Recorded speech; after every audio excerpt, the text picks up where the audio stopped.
Right. తన నివాసానికి వచ్చేసిన కాంగ్రెస్ రాష్ట్ర వ్యవహారాల ఇన్ఛార్జ్ మీనాక్షి సీఎం రేవంత్ స్వాగతం. చిత్రంలో బట్టి ఉత్తమ్ అంటూ ఫోటో కనిపిస్తుంది. ఎస్సీ వర్గీకరణ, బీసీ రిజర్వేషన్ల పెంపు నేడు కేబినెట్ భేటీలో చర్చ. అసెంబ్లీలో బిల్లులు, ఢిల్లీకి అఖిలపక్షం. 42% కోటా కోసం రాజ్యాంగ సవరణ అవకాశాలు. రేషన్ కార్డులు, future city authority. Assembly budget సమావేశాలపైన చర్చ. కొత్త మద్యం బ్రాండ్ల ధరల పెంపుపైన, ఇక యాదగిరిగుట్టకు ప్రత్యేక పాలక మండలి ఏర్పాటు అంశంపైన నిర్ణయమట. రాష్ట్ర ప్రభుత్వం ప్రతిష్టాత్మకంగా చేపట్టిన ఎస్సీ వర్గీకరణ, బీసీ రిజర్వేషన్లపై గురువారం మధ్యాహ్నం సచివాలయంలో జరగనున్న కేబినెట్ సమావేశంలో చర్చించున్నారు. బీసీలకు స్థానిక సంస్థల ఎన్నికలు, విద్యా, ఉద్యోగాల్లో 42% రిజర్వేషన్ కల్పించాలంటూ ప్రభుత్వం నిర్ణయించిన నేపథ్యంలో ఇందుకు సంబంధించిన 2 బిల్లులను అసెంబ్లీలో ప్రవేశపెట్టి చట్టంగా చేయాలంటూ భావిస్తోంది. అదేవిధంగా ఎస్సీ వర్గీకరణకు చట్టబద్ధత కల్పించాలని నిర్ణయించింది. ఈ నేపథ్యంలో ఆ 2 అంశాలపైన చర్చించి వాటిని ఆమోదించనున్నారు. అదేవిధంగా బీసీ రిజర్వేషన్ల అమలు కోసము అఖిల పక్షాన్ని ఢిల్లీకి తీసుకెళ్లడం, 42% రిజర్వేషన్ అమలు అంశాన్ని రాజ్యాంగంలోని షెడ్యూల్ 9లో చేర్చేందుకు ఉన్నటువంటి అన్ని అవకాశాలని కేంద్రంతో చర్చించి మొదలైన వాటిని కేబినెట్ భేటీలో చర్చకు తీసుకురానట్టుగా తెలిసింది. వీటిలోతో పాటు కొత్త రేషన్ కార్డులు, హెచ్ఎండిఏ తరహాలో ఫ్యూచర్ సిటీ డెవలప్మెంట్ సంబంధించిన అథారిటీ ఏర్పాటు, భూభారతి విధి విధానాలు, అసెంబ్లీ బడ్జెట్ సమావేశాల నిర్వహణ తదితర అంశాలపైన డిస్కషన్ ఉంటుందట. ఇక 15,000 కోట్ల పెట్టుబడులు, 3 లక్షల ఉద్యోగాలు. రాష్ట్ర నూతన పర్యాటక విధానం 2025-30 సిద్ధం. ఇక ఆధ్యాత్మిక, ప్రకృతి, ఆరోగ్యం, పర్యటనానికి ప్రాధాన్యం. ప్రత్యేకంగా బుద్ధిస్టు సర్క్యూట్, ప్రభుత్వ ప్రైవేటు ప్రాజెక్టులు, ఇన్వెస్టర్లకు 10-20% రాయితీ. ముఖ్యమంత్రి నేతృత్వంలో ప్రోత్సాహక మండలి. సో ఇది మీకు క్లియర్గా ఇక్కడ అర్థమవుతా ఉంది. ఇక వర్గానికి ఎమ్మెల్సీ సీటు, ఎస్సీ, బీసీ, ఎస్సీలకు ఒక్కొక్కటి, సిపిఐకి ఒక సీటు యోచన. రేవంత్, మీనాక్షి, బట్టి ఉత్తమ్ల భేటీలో ప్రాథమిక చర్చ. రేపు ఢిల్లీకి సీఎం వెళ్తున్నాడట. 5గురిని సంప్రదించి అభ్యర్థుల్ని ఖరారు చేయనట్టుగా అధిష్టానం అంటూ వార్త కనిపిస్తుంది. బట్ ఏదేమైనప్పటికీ కూడా ఇక్కడ వార్త మనం చూస్తూ ఉన్నాము. ఏబిఎన్లో క్లియర్గా ఇవాళ మంత్రివర్గ భేటీ కాబోతా ఉన్నారు. సో ఈ మంత్రివర్గ భేటీ మధ్యాహ్నం 2 గంటలకు రాష్ట్ర సచివాలయంలో ఉండబోతున్నది. సో మంత్రులంతా కలిసి ఎస్సీ వర్గీకరణ, బీసీ కులగణన, బీసీలకు రావాల్సినటువంటి వాళ్ళు ఇష్టమైనటువంటి కామారెడ్డి డిక్లరేషన్ ప్రకారం 42% రిజర్వేషన్ బీసీలకు మేము అధికారంలోకి ఇస్తే ఏర్పాటు చేస్తామన్నారు, కులగణన చేస్తామన్నారు. కాబట్టి అన్నట్టుగానే కులగణన జరిగింది. 42% రిజర్వేషన్లకు సంబంధించి డిస్కషన్ నడుస్తున్నది.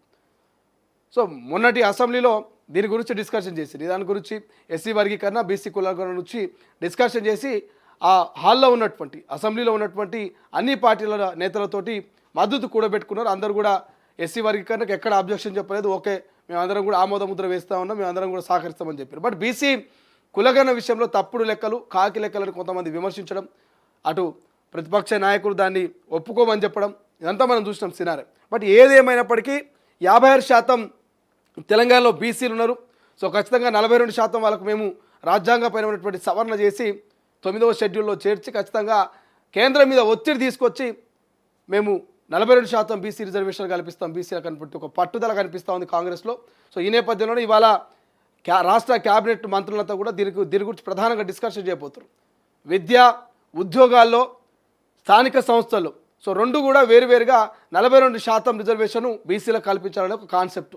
ఎస్సీ వర్గీకరణకు సంబంధించి కూడా ఇటు సెమీ అఖ్తర్కి సంబంధించి వీళ్ళంతా కూడా ఆ నివేదిక ఇవ్వడం, ఏకసభ్య కమిషన్ నివేదిక ఇవ్వడం, వాటన్నిటిని చూస్తే కొంత ఇటు మందకృష్ణ మాది కావచ్చు, ఇంకొంతమంది నాయకులు దాన్ని వ్యతిరేకించినప్పటికీ కూడా వాళ్ళకు మళ్ళీ టైం ఇచ్చి వాళ్ళ సలహాలు సూచనలు తీసుకొని సో ఫైనల్గా ఎటువంటి మార్పులు అయితే మనకు ఎస్సీ వర్గంలో కనిపించలేదు. బట్ బీసీ కులగణలో కూడా 2వసారి రీసర్వే చేయించింది రాష్ట్ర ప్రభుత్వం.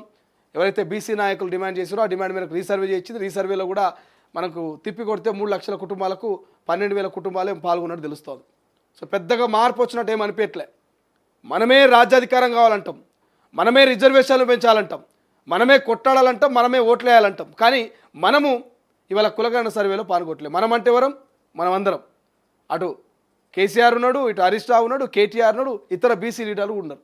సో చాలామంది కులగణనకు సహకరించలేదట. కానీ వాళ్ళు కులగణన మీద మాట్లాడతారు, వాళ్ళు రిజర్వేషన్ల మీద మాట్లాడతారు, వాళ్ళు బీసీలకు అండగా ఉంటాం, వాళ్ళు బీసీ ఎజెండాను ఎత్తుకుంటారు.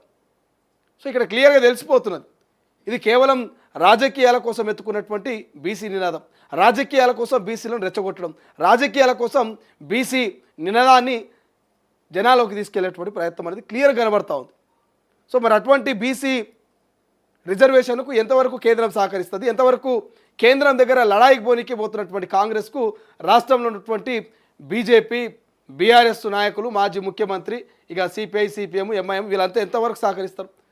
దేశవ్యాప్తంగా అందరినీ ఏకదాడికి తీసుకొస్తాం, ఖచ్చితంగా ఏకదాడికి తీసుకొచ్చి దక్షిణ భారత్లో ఉన్నటువంటి ఎంపీల మద్దతు తీసుకుంటాం, వాళ్ళందరూ మద్దతు తీసుకొని ఢిల్లీలో జంతర్ మంతర్ల లడాయి పెట్టి ఖచ్చితంగా ఒక ఆమోద ముద్ర వేసుకొస్తాం, రాజ్యాంగ సవరణ చేయించి బీసీలకు 42% రిజర్వేషన్కు కేంద్రం నుంచి ఆమోద ముద్ర వేసుకొస్తామని బలంగా కూర్చున్నది కాంగ్రెస్.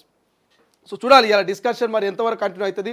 విద్యా ఉద్యోగాల్లో స్థానిక సంస్థలో 42% రిజర్వేషన్ సంబంధించి క్యాబినెట్ ఆమోద ముద్ర వేస్తే మరి 12వ తారీఖున అసెంబ్లీ సమావేశాలు పెట్టి 12 నుంచి మళ్ళీ 19 దాకా ఇక బడ్జెట్ ప్రవేశపెట్టి 19వ తారీఖు బడ్జెట్ను ప్రవేశపెట్టే ఆలోచన ఉంది. దాదాపు 3 లక్షల కోట్ల రూపాయలని మరి బడ్జెట్లో పెట్టేటువంటి అవకాశం కనిపిస్తుంది. కాబట్టి ఎటువంటి బడ్జెట్ ఉండబోతుంది, మరి ఏం జరగబోతుందో చూడాల్సిన అవసరం ఉంది. బట్ ఏదేమైనప్పటికీ మాత్రం బీసీ రిజర్వేషన్కి సంబంధించి మాత్రం భారీ డిస్కషన్ అని చెప్పుకోవచ్చు.